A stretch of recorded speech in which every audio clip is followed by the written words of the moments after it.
Hello, everyone. Welcome to the Bridge Cultures. It's a pleasure to stay today with you with a very interesting topic. We are going to talk about Expo World and Holotheca. But first, we would like to show you and share with you, as always, our video.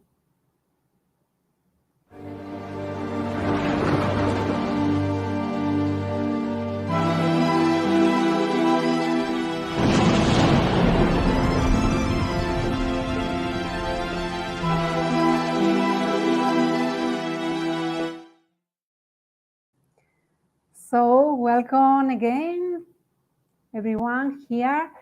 We have an special inviter to present today the Bridge Cultures.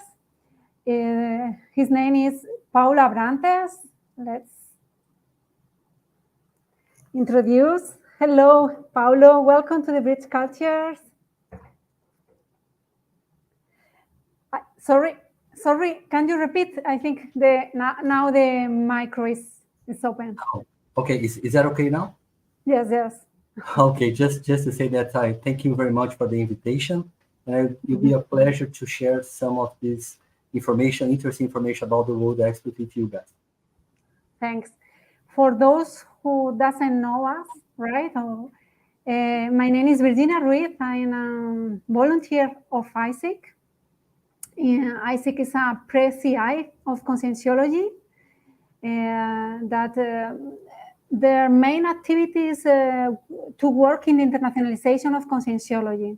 The ISIC means Interassistential Service for the Internationalization of Conscientiology. And the Bridge Cultures is a series of debates when researchers for different CIs and specialize in different topics or things in conscientiology, they share their experience in the area. In the case of today, we have a Paulo Abrantes that is graduating civil engineer by the UF of Rio de Janeiro, also in psychology by Anglo-Americano in Foz do Iguaçu, and is specialized in hydric resources. Have a master in health engineering. We can say that, right? Or sanitary engineering? Sanitary, exactly. Sanitary, okay. And also is a researcher and volunteer of conscientiology since 1997. He's a volunteer of the International Organization of Conscienciotherapy and acts as a conscienciotherapist and a volunteer of Holotheca in FEAEC, okay? And he is specialized in the Celtheca. He will talk about that. Okay, so thank you, please. Thank you. So when you want, you can start the presentation, and then people that are here today with us can send some questions or comments. We can talk during the presentation, and then at the end we will have a time to, if they have other doubts or questions. Okay. All right. Okay. Let me just give a first, hint about what we're going to see today. We're going to start talking about the World Expos. I don't know if some of you are familiarized with this topic. Here in Brazil, it's very difficult for us to find someone who has ever heard about World Expos. But then we're going through some visits, some experiments that we have done during this time. I had the opportunity to be in Dubai to 18 days to visit one World Expos. It was very impactful, but also seeing the connections between the Holocaust team, the extraphysical team that are related to these expos, as a hypothesis, of course, with the extraphysical team related to the MegaCenter, the Holotheca Cultural MegaCenter. I will talk MCH, okay? That's the acronym for this word. in a Portuguese manner, but it's very similar to the English ones, just the other way around. But I will always talk about MCH whenever I'm talking about Holotheca Cultural MegaCenter. So, and then we are gonna share some conclusions about that, but the main idea is for us to understand more and to debate more about these ideas, which for me was very new. I was just caught by surprise when I was there, and I see clearly the whole to scene of the mega center over there. And that's why I would like to, I'm always very happy to share this information with you, but also see the connection with a project that we're thinking, not thinking, is going to have to happen about an expedition to the next Expo Universal that will be held in Osaka, Japan. So one thing that started with one synchronicity now is a consolidated project for us to unite a team of researchers to do for a scientific expedition to Osaka, Japan in 2025. Mm-hmm. So if you want, we can bring this presentation, Virginia. Mm-hmm. Let me just move something here to be better for me to pass the slides. Just a minute. Okay, let's see if it works. Okay, so just in this first, you're going to see that on the left side, you see the first international exposition, which was held in London in 1851. So it's something that has been going on since the 19th century. And just below that, you're going to see the last one, which was held in Dubai in 2022. And on the right side, for those who doesn't know, this is the project of the Holotheca Cultural MegaCenter. So let's move forward. So that's the principle of disbelief, of course. Everything we say here, it's just what we understand about the subject. The most important things to experiment, to have your own experiments, own experiences. So please use the maximum of your discernment to deal with the ideas that we're going to bring here in this presentation. So first thing of all, before we start talking about the Great Exhibition, let's remember how was UK in the 19th century. I'm not going to read this, but the important thing is for 100 years they have been experiencing the revolution, the industrial revolution. So see the panorama there. So almost 21 million, 1.6% of the world population. They were like, we see the United States taking this role in the beginning of the 20th century, that the place that United Kingdom was held in during that time.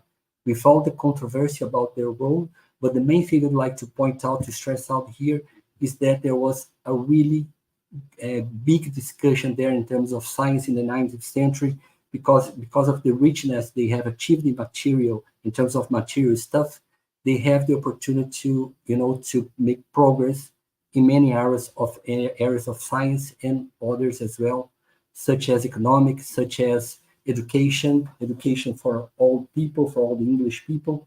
And one thing I'd like to point as well is the discussion about the free market versus protectionism. So this discussion was very important because some of the people who said, no, we don't want an exposition like that because it's going to be a disaster for our industry, because it's going to be a flood of products coming from all over the world with no tax to pay, and we are going to make some harm to our industry. On the other hand, some people say, no, free market is the way to develop every economy in the world. So this is the kind of debate that was going on by that time. And another thing interesting to remember in terms of this position is that France was very much forward in terms of expositions than United Kingdom. They were, since the end of the 18th century, they started, performing very interesting and huge expositions, but always about French products. And the Prince Albert, which is the consort of Queen Victoria, he was very keen to, put forward the idea together with Henry Cole, which is he was a public servant in London, and they together, under the Royal Society for the Encouragement of Arts umbrella, they started to move this idea forward until they get support from other parts, other areas of the society, until they reached the creation of the Royal Commission that was in charge of the exposition. It's a long story. There are books about that. But anyway, the main aspect of that, it was not easy for a traditional society to hold an event like that. And it was really huge, this event, because let's just get some information about here, about this Crystal Palace. Only to put this thing up was a big challenge. And it was put, into practice in just 35 weeks. Records, on top of other records were established just with the construction of this mega building, which does not exist anymore. There was a fire. This was moved after the Expo to another site in London, and in 1937 or in the 30s, there was a fire, and it doesn't exist anymore. But the guy who projected this building, his name was Paxton. He was a gardener who had good ideas, and then he passed over thousands of people who put some like a contest with the best project. No one satisfied the commission, and that's the guy who proposed this building, and it happened. 90,000 people at the same place. It was an absolute record for that time. The beginning of the large exposition start with that one. So the name was that Exhibition of the Works of Industry of All Nations. Why is it important, that name? Because on the first expos were much concerned, or the main focus was exactly the industry, the development of the capitalism and things like that. But at the same time, there was a very big relation to education as a role, to putting people in contact with objects and holothon scenes of other nations. If you see on the top of this building, you're going to see some flags. This was the flags of the participants of this event. In total, there were 67 countries. Of course, among them, some of them related to the British Empire, but always some nations that were not related to this, this era of which England has took part. And another interesting thing, see the main features there. For that time, it was a huge achievement. In terms of technology, a building of iron and glass was not easily done by that time. And even with the concerns and the critics about the possibility of this building to, stand up, it happened, and it was a very successful achievement over there. So some numbers about these expositions. You see on the figure on the right side, imagine these things with 14,000 expositors and more than 100,000 objects exhibited. People coming from all over the world. The kind of impact this has happened in the population. 6 million people, 1/3 of the key population at that time. Of course, there are some people that came up from abroad, but imagine the impact in the society that was very concerned about themselves, and then the population start to get in contact with these objects. What we know about this contact, with these objects and these collections, and we'll explore more in this presentation, is what does it mean for a person to be in contact with an structure, being a museum, the Holotheca, the MegaCenter. What does this mean in terms of re-education, in terms of getting contact with oneself, with this group, to see their reality from other angles? So this has been happening 35 times. You're going to see it now in the next slide, not in the next slide, in the future slides, but I'll bring some information about this now, which is, imagine more than 700 million people in this 35 World Expos. What would be the transformations within these people and also in their groups, something that we will explore during these presentations.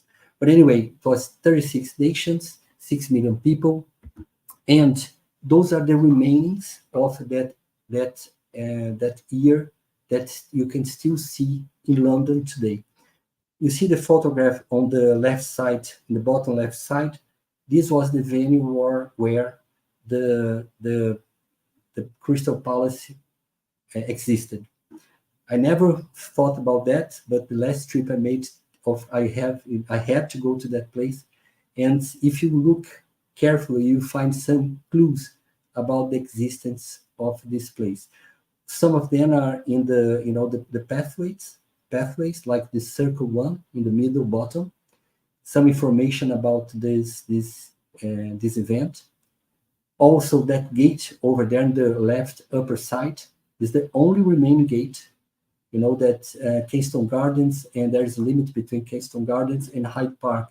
So that's the only remaining existing thing that survived the time. And I don't know if you are familiar with the Royal Albert Hall, but it's in the South Kensington, in the south of Hyde Park. And there is a monument with some information about the nation who were there during that time.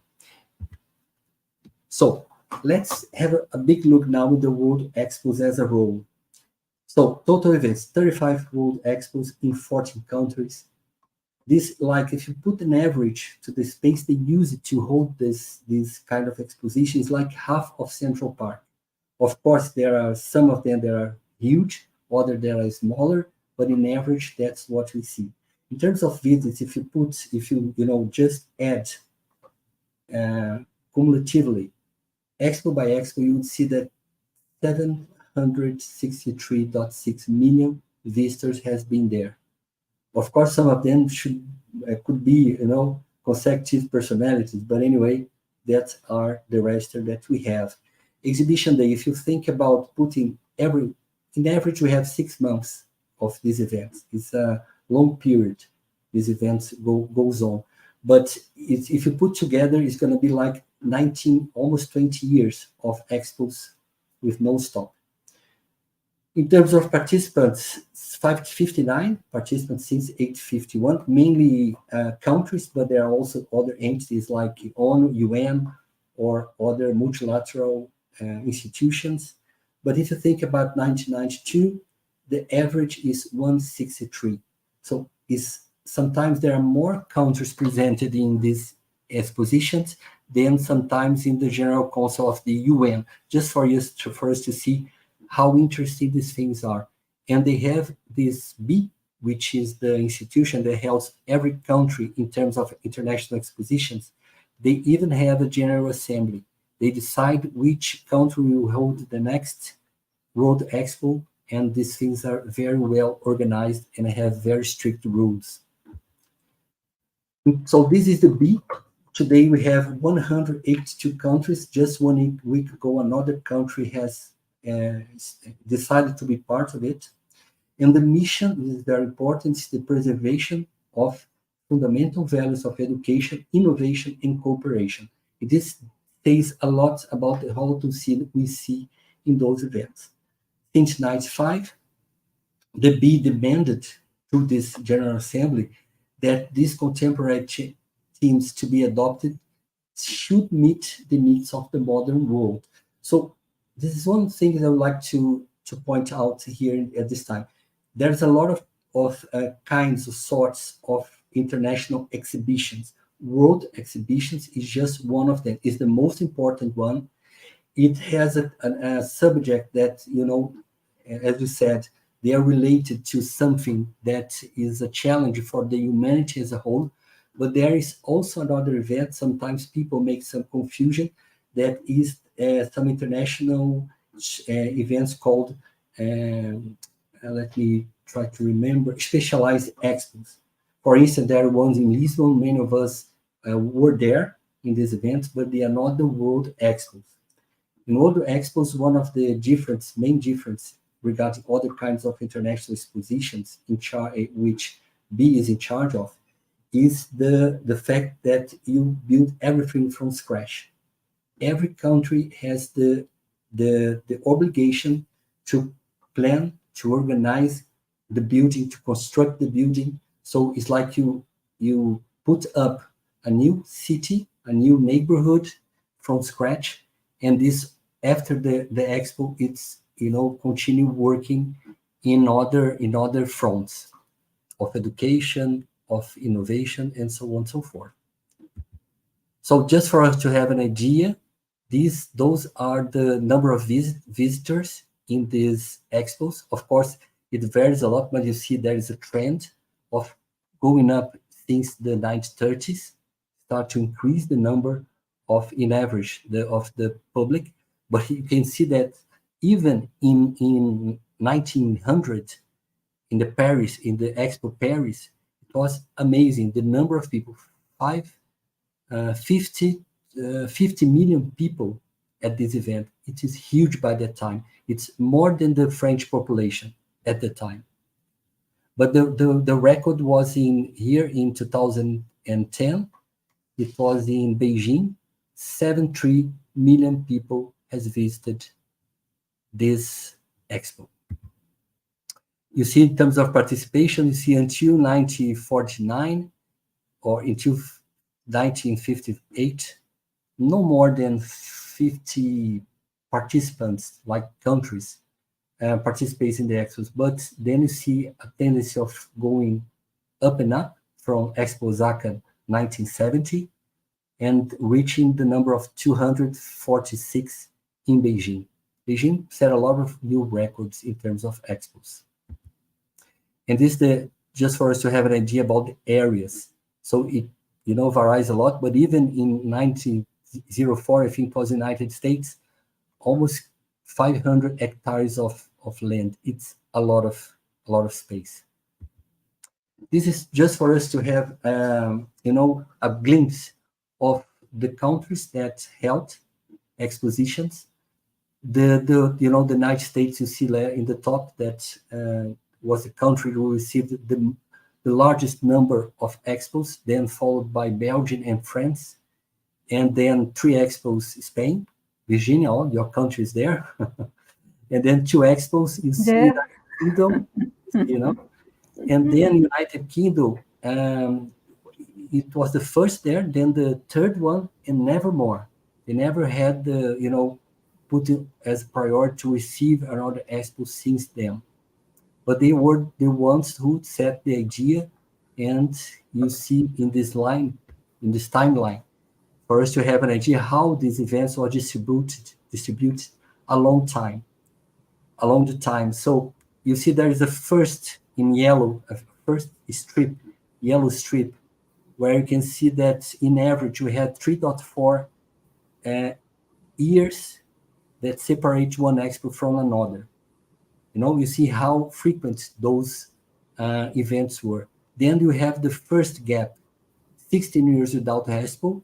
It started with the World War I, but then it took a little while until they established it. It was exactly in Spain, 2029. Let me just remember here, 29. It was in Barcelona, and then another small break in the World War II. Then it comes back in IT. Interesting. And then we have the second gap. This is a huge one. So the last one of the second part was held in Osaka, and then the next one again in Spain. You see, Spain is the one who welcome back those expos after a long time without no expos at all. And then interesting, isn't it? And then in 1992, we started this new era, and nowadays, since 2000, we have one expo every 5 years. So it's going to be 2000, 2005, 2010, 2015, and so on and so forth. You want to say something, Virginia? No, I get the interesting thing, right, is why there's some countries that contribute more than others, and sometimes how after the expo, right, what is the contribution to the country or to the city in terms of, I don't know, reeducation, urbanization, doing this relation with, with the consciential paradigm. What do you think about that?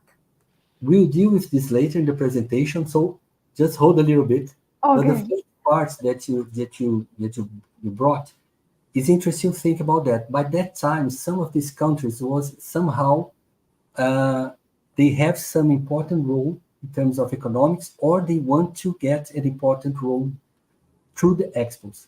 So let's take this for the first four ones, for example. There was a kind of competition between United Kingdom and France. Who does the best expo? Who brings new records? Who brings new ideas? And those period was very important because it set a sort of pattern, like best practice in terms of expos that with time, countries or just starting from this platform to make it Mm-hmm. better. So you see here in the first countries, look, Austria, we have here then Australia, in the 1880 was under the British Empire, but anyway they were developing greatly by that time. But then Mm-hmm. you see always the same country, Belgium. The whole of Belgium was amazing since 1897, one after another. Then comes Italy for the first time. So the thing is that you can maybe the first step you can see some power they have in terms of role in the world, but then you see these initiatives of countries who really want to develop more in this new area, this new starting of this 20th century. They want to take part of it somehow and extrapolated from just an economic view or commercial view to a more social view of this, a cultural view of it, the power of education these events brings with them. And then later we're going to talk about these reflects not only on the region, but in the world as a whole. For instance, Australia, they after the expo, they start to make some connections, real connections in terms of commerce, in terms of cultural exchange with Europe, because of the expo or where the expo play an important role on that. Okay, Okay. Thank you. just to make some connection with these expos, I just, of course, there are 35, but I tried to put here one expo in one country. There are almost 14 here, I think, but just for us to have an idea about the visual of these huge events. But imagine these events going on through 6 months. People coming from all over the country, sometimes from all over the world. In Belgium, for instance, and I think it was in Brussels, not in this 58, but before 1897, the number of people that was participating in the expo was 2,000 and a half the population of the country. So imagine that in terms of the time, the end of the 19th century, people going long distances without plane in other ways, and somehow they managed to get the power of attraction of those events. So one thing I'd like to bring. Other things is always about the innovations. See there the Fuller Dome, Montreal, 1967, the right side. This was very innovative in terms of construction. And today they use these structures even to think about colonization other planets, this kind of domes. And one interesting thing, domes is one thing that caught my attention because when I start to look at every expos, I saw there's the form, the shape of a dome, a half hemisphere, and I have the hypothesis that this is because this is more easy to work with energy inside those constructions. And one of them you're going to see later on is the dome that I saw in Dubai, where it's like a mini power plant of energy working there. And I think the shape has all to do with that. But there's San Francisco, 1915, it was a time where they were recovering from an earthquake and other disasters, and it contributed to the self-esteem of the place. There's always some legacies of the expos, not only in terms of material things, but also in terms of nation's values and so on and so forth. So let's see, just have a quick look. We're going to go back to this later, but the last expo was then in Dubai, 2020. This is a photograph of the expo. You see the lights on the horizon. These lights on the horizon, close to the sea, this is the city of Dubai. Everything else was built from scratch. So it's more than 200 hectares built from nothing. So this is entire new constructions. Before it was only desert. 192 participants, many of them countries, but also multilateral institutions like UN and others, and sometimes even pavilions related to entrepreneurs, to the to this private sector as well. One pavilion per country. This was an innovation. It was very difficult to make that. They were able to do that. So you go to one pavilion, you can see like the country inside, the whole scene, like the people get the best practice and the best the country has and share this with the visitors. There were 24 million visitors this time. So imagine the first expo that happened in the Middle East was that one. In terms of urbanization, in terms of the contribution to a more pacific and evolved whole scene, you can always think about the whole of an expo in a situation like that. In general, what we can see about expos that they always bring positive impacts, not only during but before and after the event. And these events and these impacts, they extrapolate most of the time the venue, the city, the neighborhood, where the expo were happened. So in terms of idea, the whole scene, the connections the countries they make during the exposition, the connection between common people that are visiting the expo. Imagine staying there for 1 week, 2 weeks, and then the difference between the way they came to the expo the first day and after 1 or 2 weeks when they left this. So this is one thing we'd like to point out, that capability of those events to impact, to reorganize the way the people face their own cognition, and how does this impact their lives from that point on, even if they don't perceive that. And this is one thing that we see one of the first connections with the MCA is exactly that. It's like Dr. Waldo used to say, people in the MegaCenter, they are going to go one way and going to leave it another way. One of the main difference that there is an extra-physical team working these expos, but people are not aware of what's happening. The team is not aware of what's happening, intra-physical team. The main difference about the MegaCenter is that the equipe, the intra-physical team, they are lucid about that. We know that parapsychism is part of the exposition, and then there is a whole resignification of the objects and the collections that we see there.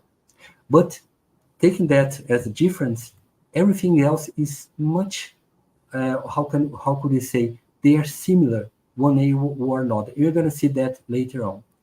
Huge collections of good practice gathered on ephemeral cities. So an expo is an ephemeral city. For 6 months, it is one thing that it has its own holotocene, but a holotocene that are not impregnated with sometimes the holotocene of the area, because it comes from zero. Okay, and then other things we see that's very impactful to people. Always there is a state of the art in terms of urbanism, architecture, museology, technology, sustainability. So the contact we perceive when you go to every pavilion to see what countries are exposing there, we get the impact of these connections. For instance, in Dubai, the main team was Connecting Mind. Okay, the major team was Connecting Minds. But what we see is smart cities. Everything you go there, you are seeing that what countries are doing in terms of making life better increase the well-being in the cities, using 5G and many other technologies, integrated technologies that make life easier. We are here in Foz do Iguaçu, but sometimes people are living in a major city that bring a lot of problems. So they are trying to see solutions for those problems, how to make how people can deal with one another, different groups, and the whole of the urbanism in that, and these integrated technologies. If you see, it's important to say this work we have done, me and Luciania, this part which was, I don't know if you see, the Holotheca, there is an article here, and we spent some months studying a lot to try to bring the best information we could in terms of, refining this or giving some synthesis about the ideas we have been in contact with. So if you can put this in some words to describe what World Expos are, we're going to see these ideas present in a lot of expos. Activisms, for instance, rights for women, for new workers in the beginning of the 20th century. Architecture, always the state of art of architecture, experimental architecture. If they want to know if something is going to be a good idea to put in scale, they start with an expo. Always like that. Integration, science, education, culture, democracy, intercooperation, mobility, neophilia, optimism, pacifism, perspective of the future, urbanization, sustainability, urbanization, fraternity, the intrusion, energy, and universalism. We would say that those are the words that most caught our attention when we deal with those ideas. Of course, you can put more words here, but I think those ones represents, like a synthesis what we have been going through in this research. And you published this, Yulant, in the Holotheca journal, right? That you Yes. saw us. Do you want to show again? Because I think it was very quickly when you saw in the camera the journal of Holotheca. So everyone okay, can see sure. I'm gonna show that. Okay. Yeah, Right. This is the physical one, right? Okay. Yeah. We have it's number 5. There was 4 before that, but anyway, this is it's interesting because this is a way Waldo would like us to show everything we do in conscientiology, put like first quality in everything we do, and I think this is a good example of a work done by volunteers with high quality. Sometimes people from outside conscientiology, they see this and they said, I don't believe this is volunteer work. See? So I think I invite everyone to to grab one of those materials here. I think it's the Amazon as well. People can, even if it's in Portuguese today, we put here and put Google Translator or make a Google Lens or Google Translator. Google Lens. Yeah. Okay. The language is not more a barrier. It's not more a barrier, but who knows? We are thinking about doing a special edition in English. We don't know exactly how we're going to do that, but that's an idea that we are trying to put forward to to show and to distribute more openly in the world for the people to understand what is a cognopolis, what is conscientiology put in practice in terms of territory. Excellent. Okay, but then this is one way we thought it was a good manner of showing the ideas in this article here in the Holotheca. So we try to put this onto the lens of collections. So in the magazine, you see that there is a collection of superlatives, which means things that are remarkable, the best of, the most, the greater in terms of comparisons. So I just put here some examples. So in Brussels, I said before, 2.5 times the populations. It's something huge, has never happened before. There's some collections of ineditism. For instance, in 1878 in Paris, the event marks the beginning of the electrical era. So imagine an expo fully lighted. People were very, they know about these torch, these small lamps, mercury lamps in the cities, very, very, very, very opaque. And then they saw in 1878 a whole expo full of lights, electrical lights. So it marks the beginning of this electrical era. But also a collection of educative areas. So the planetarium for 500 people in 1935. But there are many other examples, and we put some of these examples in the article as well. But there's also the collection of inventors, many inventors, respected people by the time in terms of production of knowledge, not only technology, but also literacy and other areas of knowledge. They were presented in this. They made themselves present in those events, like Charles Babbage with his analytical engine, but many others inventors were there, like Benjamin Franklin, like Pasteur. Pasteur was also in these events as well. But there's a lot of people there. Santos Dumont was there as well. There's I'm going to show a picture with his balloon, close to Eiffel Tower, which is a product of a World Expo. I don't know if you know that, but the Eiffel Tower was made specifically for the Expo Paris in the end of the 18th century, 19th century. And also a collection of legacies. That's what Virginia was talking about. You're going to talk to this later, but I don't know if you know Palais de Chaillot. They were the path of construction, what is now a set of a lot of museums and schools there, is the pathway of the Paris Expos that started in 1878. The Palacio do Trocadero was the name, and then it was adding up until you have the Palais de Chaillot. Palais de Chaillot is where the United Nations proclaimed the human rights. The Declaration of Human Rights. Declaration of Human Rights was established there in Palais de Chaillot. So this is just an example. There's many others in Spain. There's a lot as well, Virginia. Like I'm gonna put this forward later, but there are some places in Barcelona we sometimes see as tourists, and we say, "Oh, very nice," and then we see there that the beginning of that was constructed, designed because of the World Expos. Okay. So let's talk about the Holotheca. So Holotheca is exactly this cultural center responsible for the reception, selection, conservation, safeguarding, and public availability of knowledge, artifacts, heritage of CIEC. When does this all start? It started with the collections of Valdo Vieira.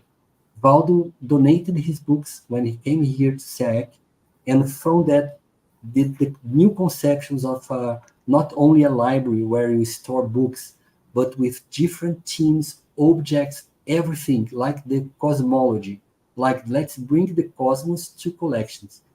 In a way that people can get in contact with these objects, with these collections, and have the way back. They can have a more consolidated cosmovision about the cosmos and about themselves, the microcosmos and the microcosmos. So that's why Holotheca, a place like that, exists, to help people to establish, to make their poems more available, but also to enhance that knowledge, that cognition about themselves and about the world and the cosmos we live in.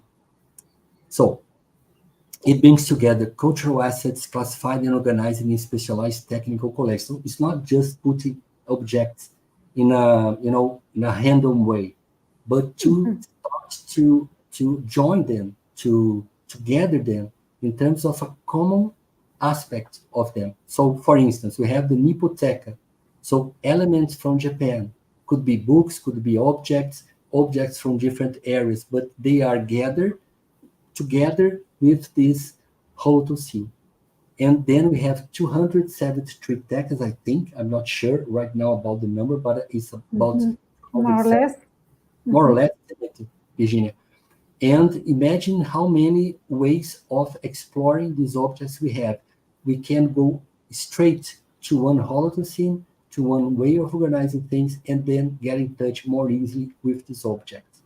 And sometimes you can see an object and instantly we can classify this object in a specific sector.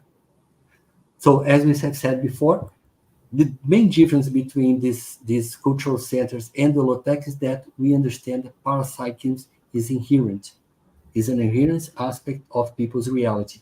And we take advantage of that, and we put this knowledge, this understanding, in the way we work as a cultural center. So for those who doesn't know, this is the Holotheca here in Foz do Iguaçu, in CAEC. Holotheca is part of CAEC, and those are the environment we see inside. So this is Expo Conscientiology on the right side, bottom right side. So there are some expositions that shows the history, at the same time show the history of conscientiology since the proposition of the treatise by Dr. Valdo Vieira, but then exploring the object to help people understand this trajectory as well. On the right side, you see the place where people do the research. So every research starts and finishes at Holotheca. We start studying everything there, getting in contact with this knowledge, and then the ending point is to write a book. As a result, you have our own GESCONs. Okay. But what's the difference between the Holotheca and the Holotheca Cultural MegaCenter, the MCH? The first thing that we notice is that everything ups into a different scale. So it's not only a building that are very restricted in terms of space and doesn't have lots of facilities which a larger mega center could offer to people as a whole. So these collections now will have space to put libraries, auditoriums, bookstores, classrooms, cafeterias, sculptural works, monuments, buildings, squares, and everything else. The Mega Central Holotheca is not only the building. If you think about the Cognopolis, it holds, together with this, we have the connections with other areas, like the Peace Square that we have here in SEC, the Bustos. Como é que a gente fala? How do we say Bustos, or Virginia? I will check. Okay, but for now, let's think about statues. Now, the statues. Yeah, statues. Yeah. Okay, and then we have a whole gallery of that. So everything is interconnected, but they are interconnected with a very large building, which would be the first area that people from outside will enter our territory.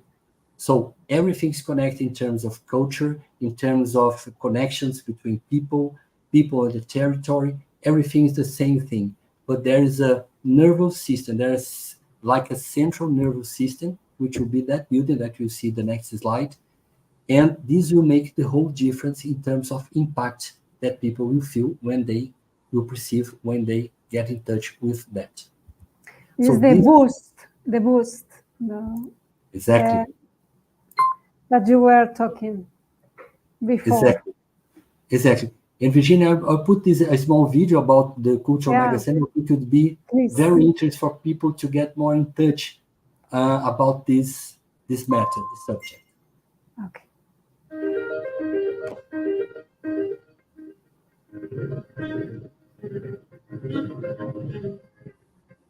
Foz do Iguaçu terá novo lugar de diálogo entre culturas, pessoas e saberes.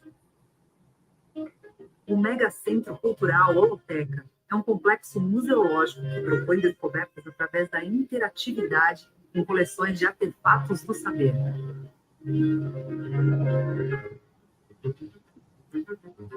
O complexo é formado por bibliotecas, auditórios, livrarias, salas de aula, obras escultóricas, monumentos, edificações, praças, trilhas, jardins e poças.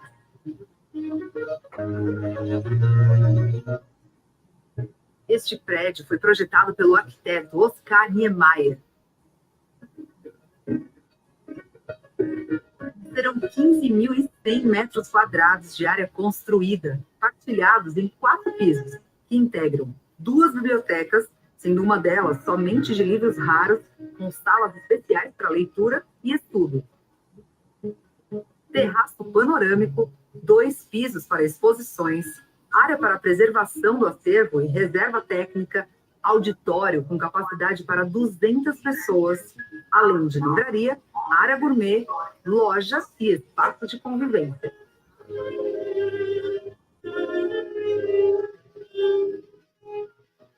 A primeira etapa a ser construída terá 4.600 metros quadrados. Em sua estrutura estão previstos estacionamento, bilheteria, café e loja de souvenirs, cúpula com mezanino, espaço para exposições, espelho d'água e paisagismo do escritório Burle Marx. Os preparativos para a construção desta etapa estão em fase de conclusão. Juntos, estamos percorrendo a trajetória rumo à construção do MegaCentro Cultural Holotheca.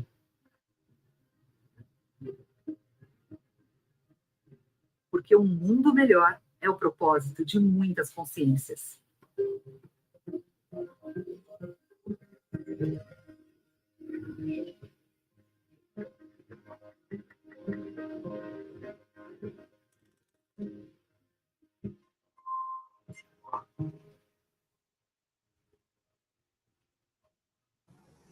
Very nice video. Okay. And it's important to see that, a lot have been done throughout this time. Let me just finish it. Yeah. Okay. It's important to say that many people gave a lot of effort here. Let's just put Ayek. Ayek is the coordinator of this project. And you see this important role that they have, Cesar Cordioli, and all the team from Ayek that has been done a great job so far. And, the connections with Oscar Niemeyer team, and together with Everaldo, and also in the SEG side, it's very important to put out also Anaro Oliveira, okay? O Everton, bem, assim, o Everton Santos, como também pessoas que estão há muito tempo lidando com o assunto da holotecnologia, então com quem a gente aprende aí. I think you are talking in Portuguese. Oh, sorry.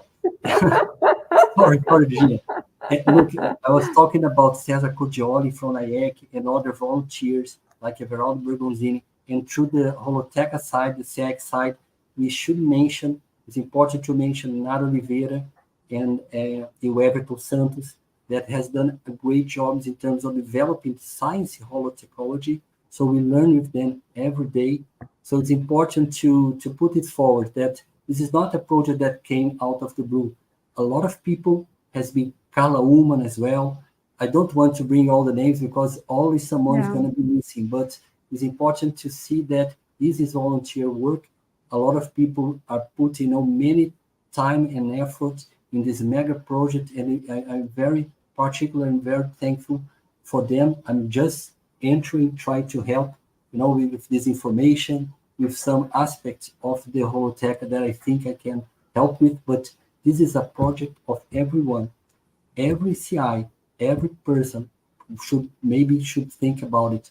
What is my role in terms of connection and the construction and the materialization of this mega difference? You're going to talk about this later, the relations with the mega center to the Cognopolis, and how it impacts the future of conscientiology, not only in Brazil, but also in other countries as well. We are going to bring this information, just a question of time, but I'd like to take this opportunity to recognize that the people and the groups are involved with this project, this very important project. It's important to remember that it's a super-institutional project in conscientiology. It's a project that impacts all the volunteers, not only in the Cognopolis, but in Brazil and around the world.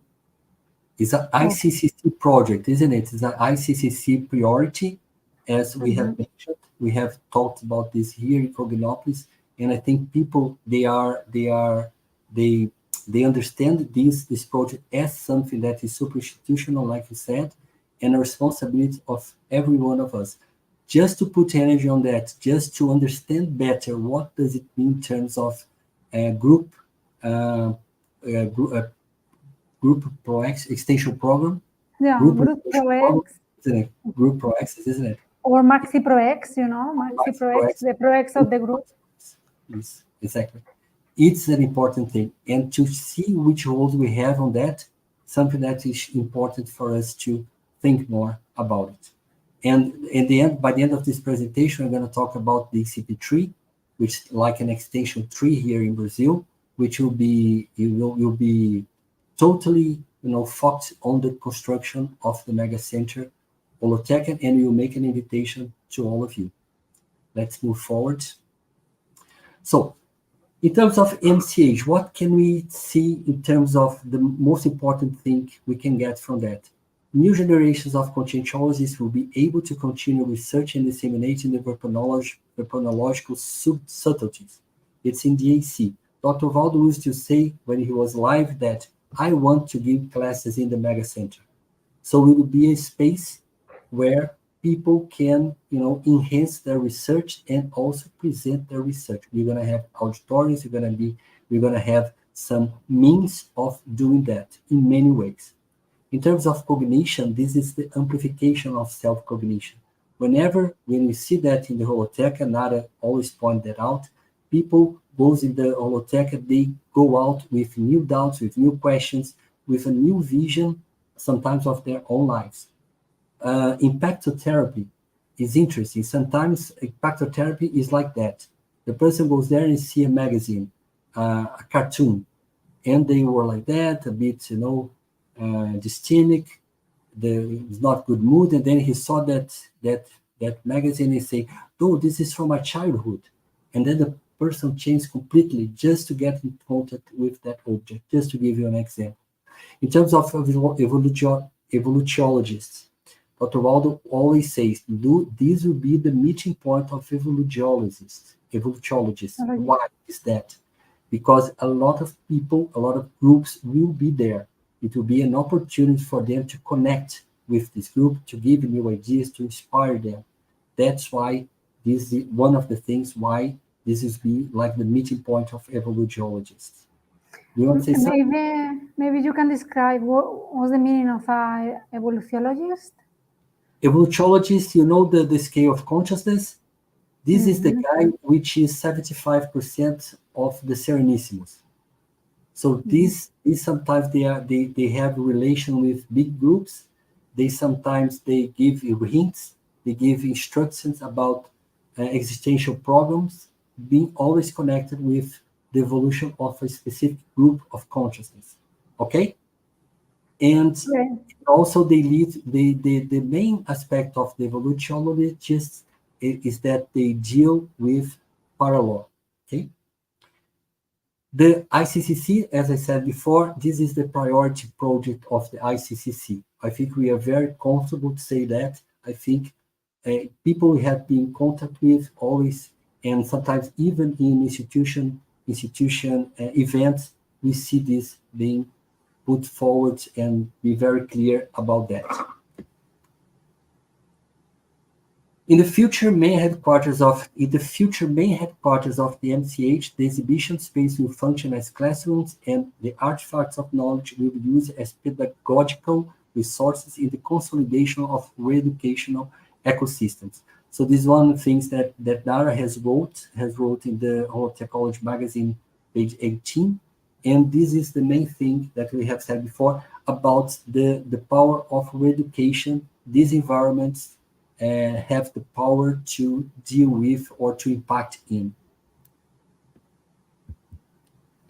This is one idea that I would like to share with you, see what you think about that. But if Cognopolis Foz region is an intraphysical venue with Holocene of evolutionary interstitiality, the MCH is the mega amplifier of this reality in the context of para-reurbanology. So one thing that in our research we have noticed is that somehow the MCH is connected in this context of para-reurbanology. It's like what you do here when you bring when you construct, when you build a Cognopolis, and this can be here in Brazil, future in other places in the world, Australia, Europe, and so on and so forth, United States, the fact that you have a place like the MCH somehow enhances the reach of everything people do in a Cognopolis in terms of their role in the para-urbanology movement that we see that is happening in this planet. Let's just move a little bit back to the pathway to this connection, the perception of this connection between World Expos and MCH. This is a small video, but at the time that Luciana was exposing the Expo Conscientiology entry in the Encyclopedia of Conscientiology, this is the date, in that very morning, my brother is a pilot, he sent this video. He never sent video for us when he is in the cabin. But that time his co-pilot, he said, no, film this because there is a Boeing there. But if you see closer, you see that something's written in that Boeing, which is Expo Dubai 2020. By that time, we didn't know what an Expo was. And a lot of synchronicities from that point on started to occur. And the first thing that we saw is that I was in Dubai to present through my work to be presented to an environment like that. So there was the visit to Dubai 2022. Then we visited the Expo site in London in 1851. And then we visited the Centenary Exposition of Rio 1922, which is an intention to be a World Expo, but never recognized by B. Other exposition was not recognized either, like New York 65 and others, for a lot of for many reasons that I won't explain now. But anyway, it's not recognized by B, which means was not recognized by the General Assembly of 108 countries.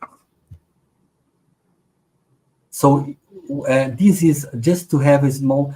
I would like to share a small video just for you to have this. Who wasn't there, of course, but maybe some of you were there. But just to have a glimpse of what is an expo, a recent expo in the modern days. This is the center of the expo, is the biggest in the world by that time, the dome. This is the exposition, the pavilion of South Arabia. So they put all the technology, all the means necessary to establish or to enhance this connection with the Holothucene of what they want to expose.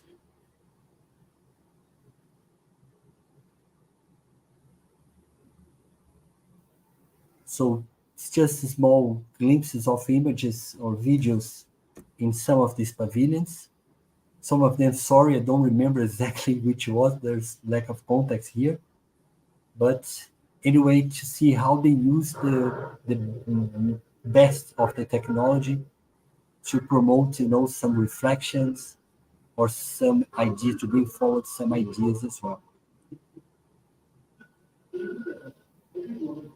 I'm going to put it forward a bit. So it's a complete immersive experience. This is a trend around the world, even in terms of museology. This is amazing. You see, this is something I'd like to talk about. You're going to see this in a video from Osaka as well. Sometimes they don't know exactly what they are, the ideas they are bringing, but sometimes you see clearly something related to, intercommunications between dimensions, and sometimes you see that idea is going around, and sometimes we saw that people doesn't know exactly why they are doing this, but it looks like an extra-physical consciousness here, clearly.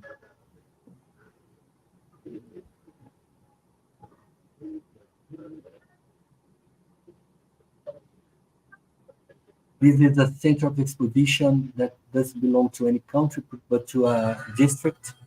2 districts were going on inside the expo.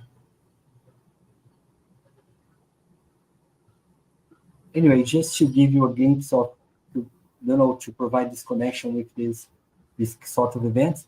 Here we can see it was completely sustainable. All the energy they use in the expo was collected here through some solar panels and other ways of producing energy during the expo. So it was completely sustainable. So one thing that I'd like to share with, this was my experience, of course, so be very, very critical about that. For me, it's a thesis, but I understand that for most of you can be a hypothesis, it should be like that. But the perception I have about, mainly in this dome, in the center of the exposition, was a sort of paratechnological environment with these effects related to parasepsis, homeostasis, and group intrusion. When I came there for the first time, I received a huge impact in terms of energy, and I start to notice more. I have a bit more lucidity than my usual, and I saw it reminded me a lot of the extension 2. The difference was that it was made in the middle of a very crowded area.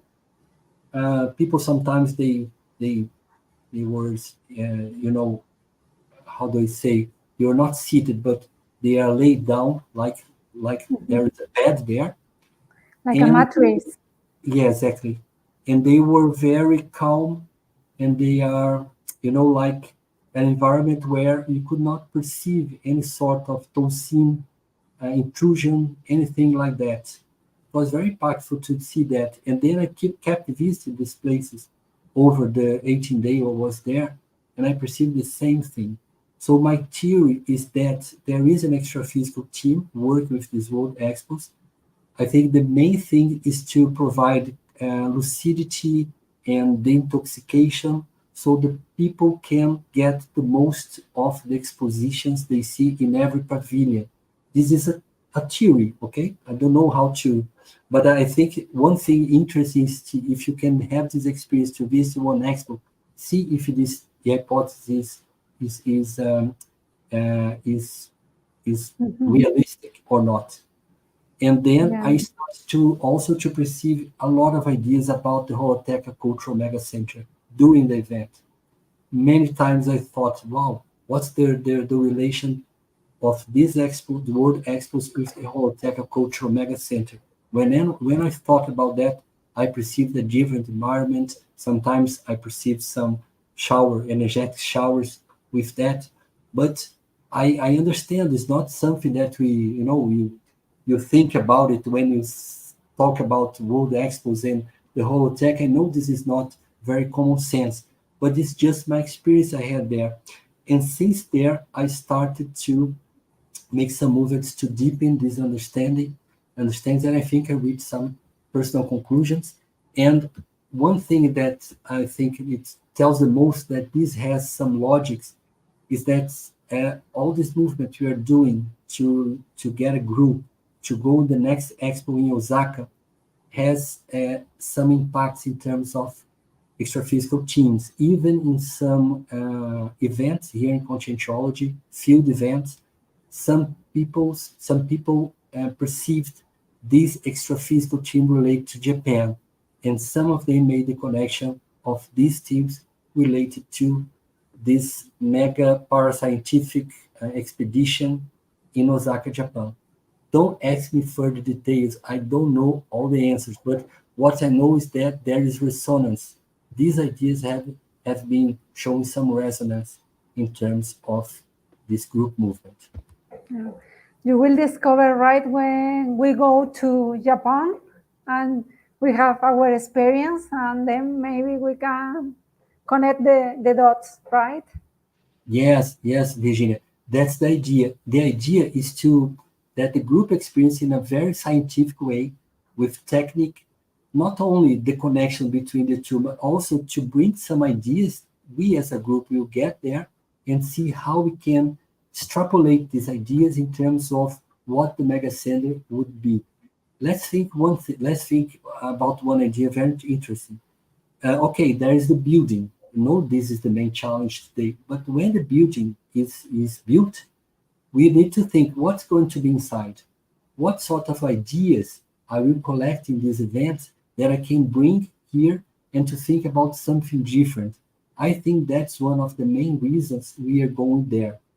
And also, maybe to try to understand the impact of Holotheca, a mega center who doesn't exist, maybe having experience in an expo, we will have a glimpse of what mega center will mean in terms of urbanization, in terms of assistance, and something I think that we as a community, we need to understand better what a mega center will be, because we have very few parameters, we have very few examples in the world that would take this example and say, okay, this is more like what we see as a mega center.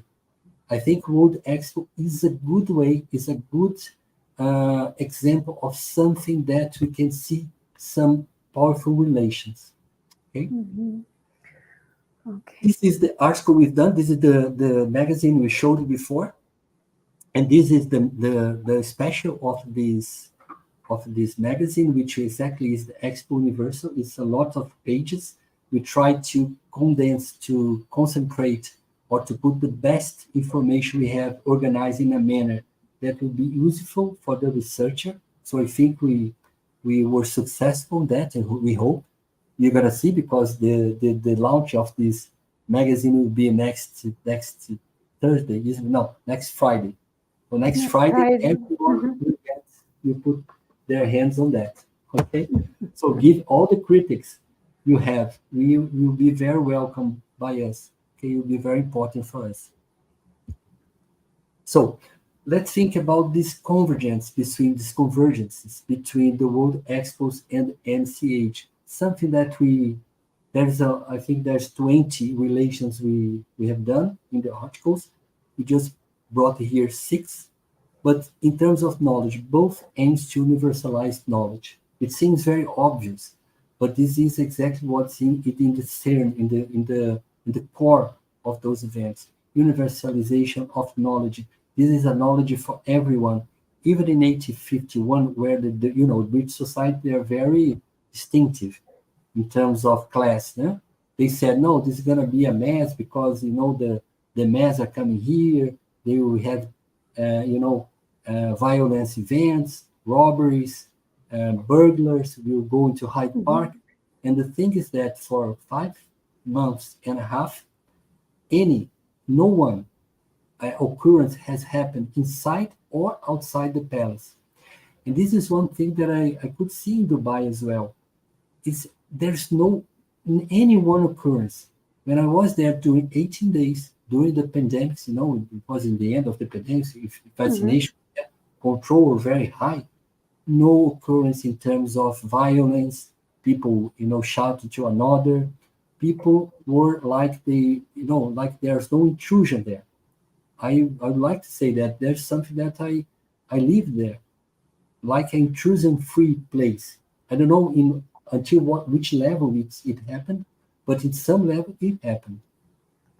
In terms of development, both bring their respective territories and regions to a new level of development. We have a lot of examples throughout this history. Barcelona, for instance, Virginia, in terms of development of urbanism, the Expo in Barcelona played an important role. Most of these expos brought the first train station, the first metro, and things like that. So it's like a mark, like how do we say? An input. Sorry? An input. Cornerstone. It's like a cornerstone, you see, in that development. Okay, so this is one thing that is important. The MCH should boost the evolving interspatial dynamics of cognitive force. What we have said before is like MCH is a booster to the assistance we do today in the cognitive. And look, there is a lot of assistance. Sometimes people come and say, look, the next one challenge we have here is to bring more people to Cognopolis. And sometimes we say, okay, mega center will help on that a lot. Sometimes people say, we need to put more people here at Discernimento. Okay, try to put a mega center here there will be full. A lot of people want to hint, rooms here in the discernment, and so on and so forth.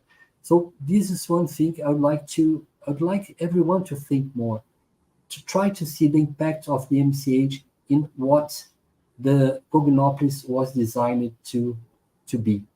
Okay? Yeah, and in the falls, no, in Iguazu Falls as a region, right? Because we are here in a tourist place. There are a lot of tourists coming every day here for all over the world.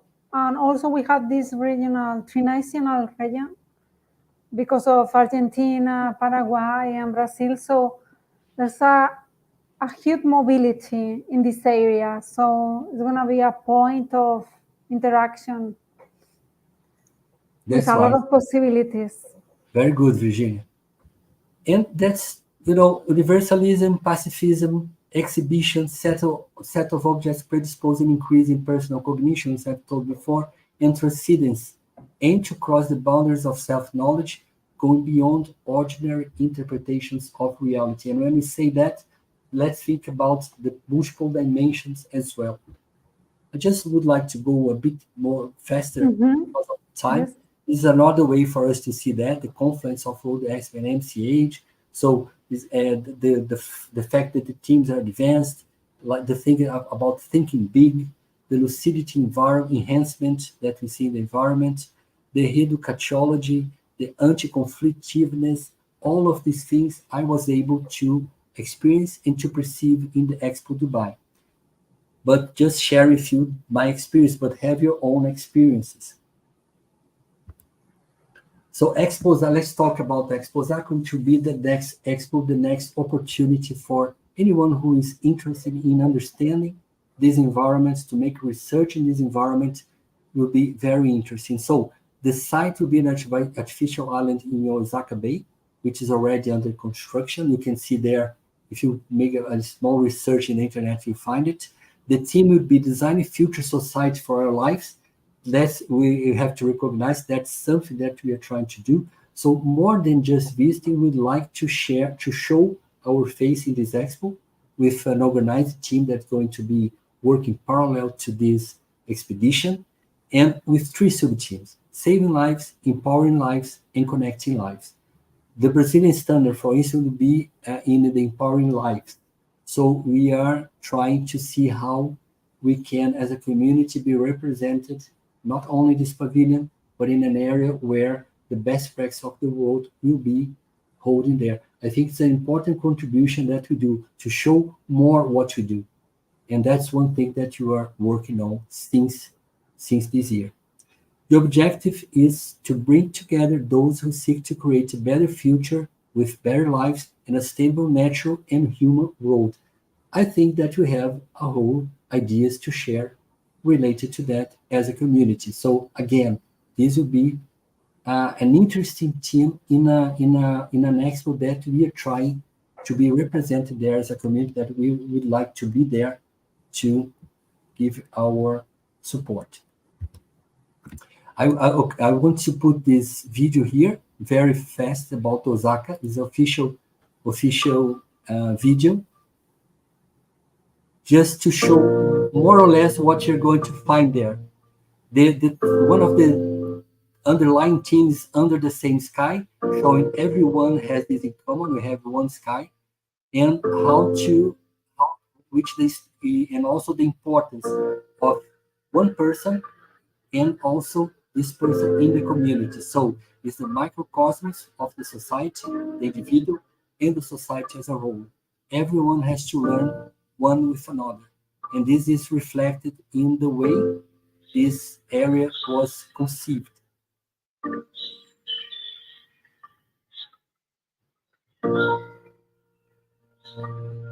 You put this forest in the middle. It's something they did in Osaka as well. The important play of the phytoenergy. Those are the pavilions. People are going to see the whole expo in different contexts, different perspectives, but every culture will be looking at the same place and share the angles they perceive. This is a show that happens in the last day only, not something that is there every day. And that's it. And one of the things of the Osaka that technology will be the digital. The digital will be important part of the whole exhibition. The technology they want to show will be, I think, superior to Dubai. But in the context of individuals, see, the mixing of cultures, the understanding of cultures, there is a more social approach in Osaka than we have seen in Dubai, for example. Very nice video. Yeah. Yes. And then when you see you want to go there, right? Yes. And look, just to show something how sometimes people have some ideas and don't know where they bring these ideas from. So this is a video they are showing one of the pavilions they show there. They are held by them. It's not a pavilion for a country but for a subject. I'll just bring just a bit forward here. You can find this in the internet. They are showing the individuality of everyone.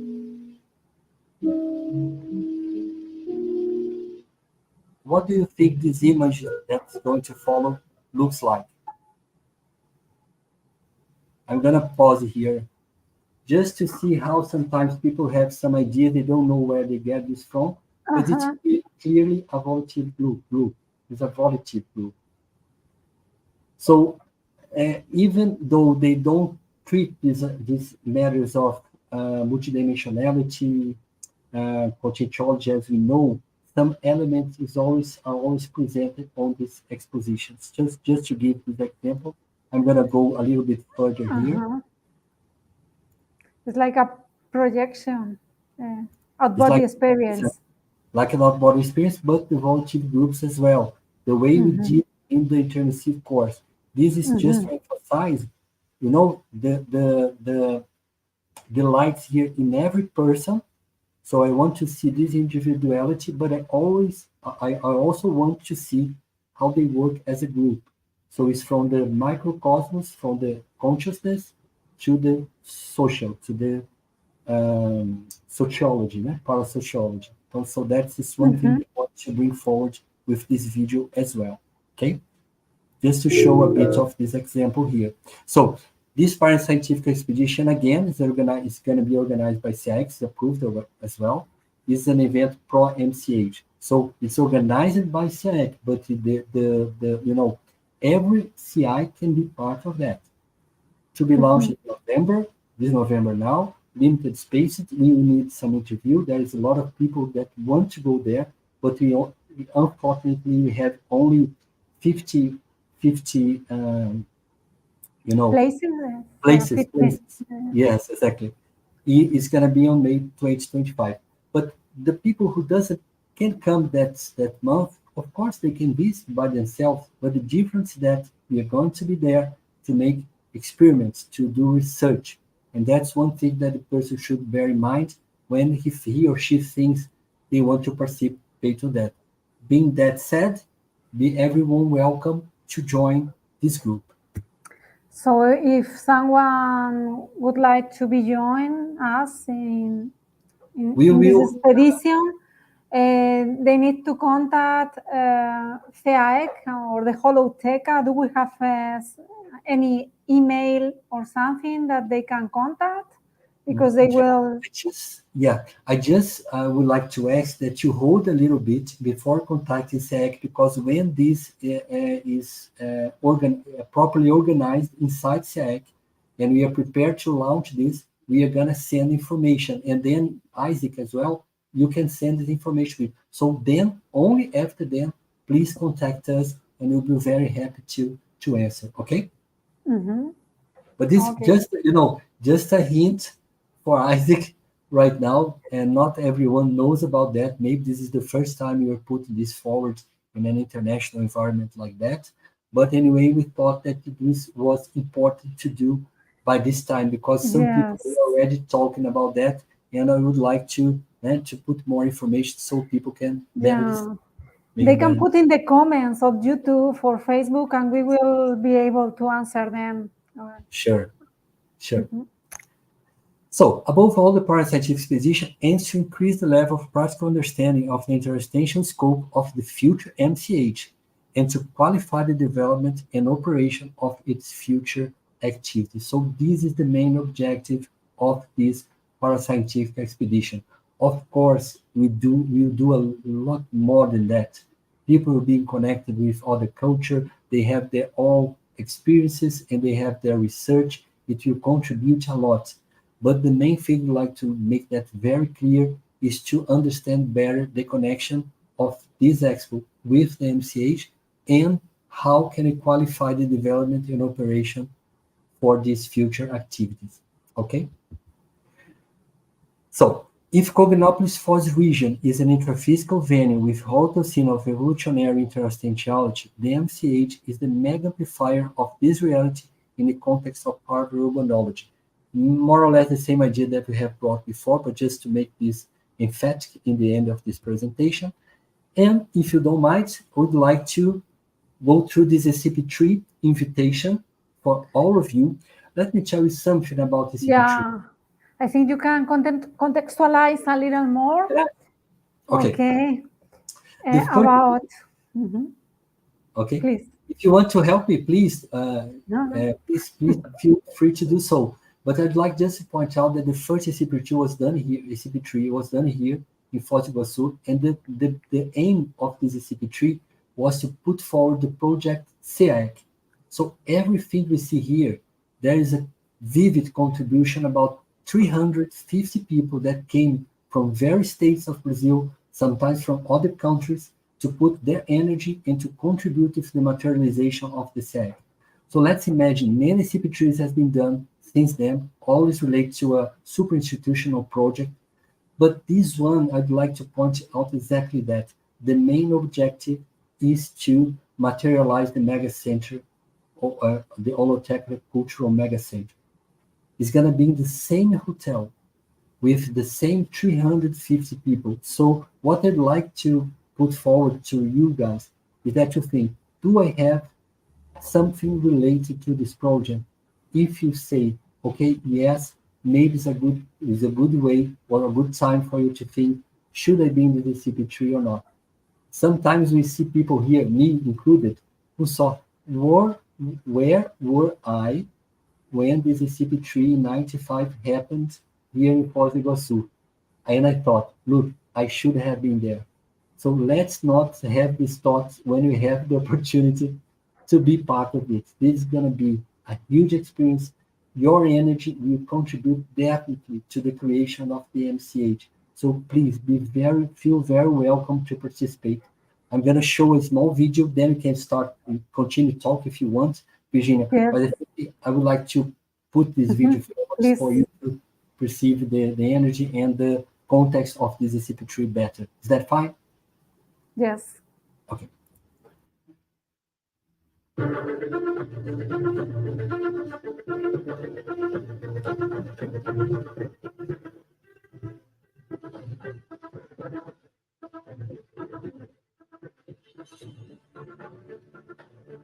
Esse é o primeiro passo realmente concreto para a instalação do Centro de Altos Estudos da Consciência em Foz do Iguaçu. Nós esperamos que a energia que sentimos nessa hora possa ser cada vez mais desenvolvida e potencializada pela boa vontade, o trabalho, o esforço e, vamos dizer, toda a motivação que nós encontramos essa equipe fora de série que está trabalhando aqui. Para todos, o meu abraço e vamos de frente.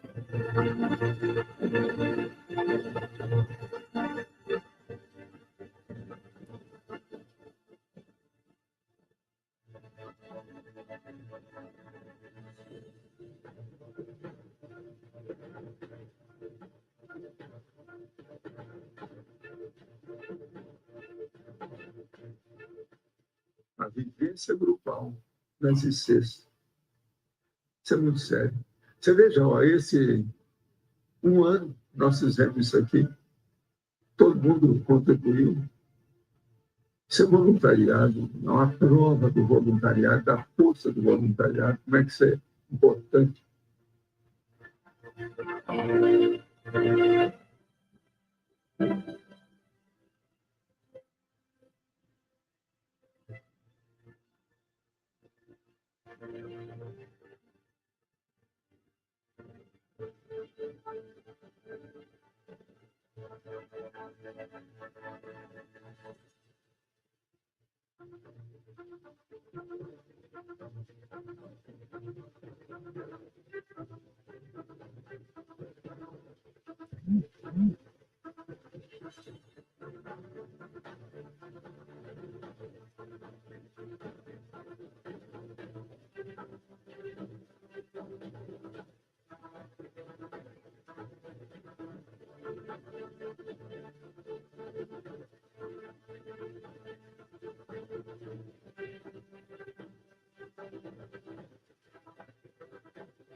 Virginia, thank you.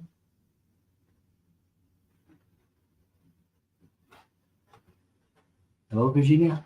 Are you hearing me? Yes, yes. So if someone is interested in doing the enrollment in the ECP3, they can contact CEAEC. In this case, they can. Here is the I'm putting here to all our audience. So they can contact, or even they can send us a message by YouTube or Facebook.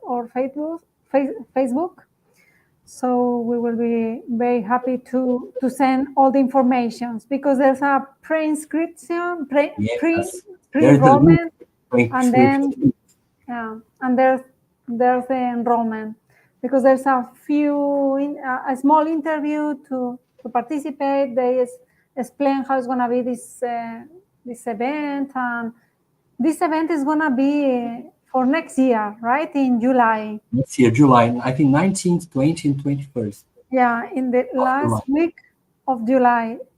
Yes. So say that, isn't it, Virginia? Because you don't need to pay anything right now. You just have to do this pre-inscription, and then someone will contact you to do this small interview where they will solve all the doubts you have about it.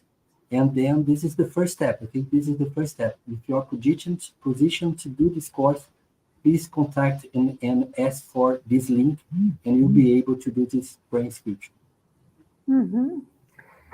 So I think, well, I would like just to point there were some people today with us, and I was there. Thank you for your presence. Luciania, that you talk about hair, right? That you did the magazine, right? The article with hair. So there was a comment of Anna saying that it was very interesting and full of energy, the presentation, and thought that I would like to go to Osaka. So you have here one potential, right? Participant to go there. Yeah, now it's the time we have just finished. I don't know if you want to finish with some ideas or or something, and I saying thanks a lot, and I guess that Luciania is going to send the pre-enrollment, right? This is the link, I guess. She's going to send to us, please. But I think it was very interesting, these connections, right? The relation between Holotheca, the MegaCenter, right? That is gonna be built for next year, right? And this relation with the Expo and the travel or the journey that it is planning. It's gonna be planned, right? We are planning to Osaka. Yeah, you see these movements towards the MegaCenter of Holotheca. So that's one thing, just to finish my points here. I just would like to thank you very much to be here. It was a really good pleasure, huge pleasure to be here, to share these knowledges or this experience I have this with your own criticism always. But anyway, this is a mega opportunity for us as a group to do the next big step in terms of reurbanization of what you have been doing and what we have to accomplish here in this existence. I think MegaCenter is one big pillar of this group, this work group, that work that our group is doing right now. Not only ours, the next generation who is coming will get this project, and you put it forward as well. So it's a sort of, we are doing our job, then we are preparing the terrain for the next generation do their job. Yeah. The relay, right? It's going to be the relay. Thank you for reminding me of this word. The self-relay is very important in this project. So let's be connected with that. Let's see which ideas you have with this MegaCenter, and we hope to see you here in CP3. Yes. Thank you so much. I think this idea is connected with internationalization of conscientiology that Isaac works in this area. So it was very interesting to amplify ideas. And Luciana say, thanks, Paulo and Isaac, for this live. Made me think big. Thank you very much, Virginia. So thank you so much. Any doubts, anything, you can send a message in YouTube, in the comments, and in Facebook. We will be very pleased to answer all the questions and give more information in a private way. Okay, with the next steps to participate in Osaka or in ECB3. Thanks, Paulo, for the contributions. We work a lot. I learn a lot. I think we learn a lot. And next week, we are going to be presential in CEAEC in the week of Holotecologia. So you are so invited to participate too in this event. That's 20 years, right, of Holotheca as a framework, right, for all of us. So thank you so much. See you in next opportunity. In this event on Saturday, we'll be presenting the expos, the exposition about the expos, okay? Okay, great. So see you there. Bye-bye. Bye-bye. Thank you so much. Thank you.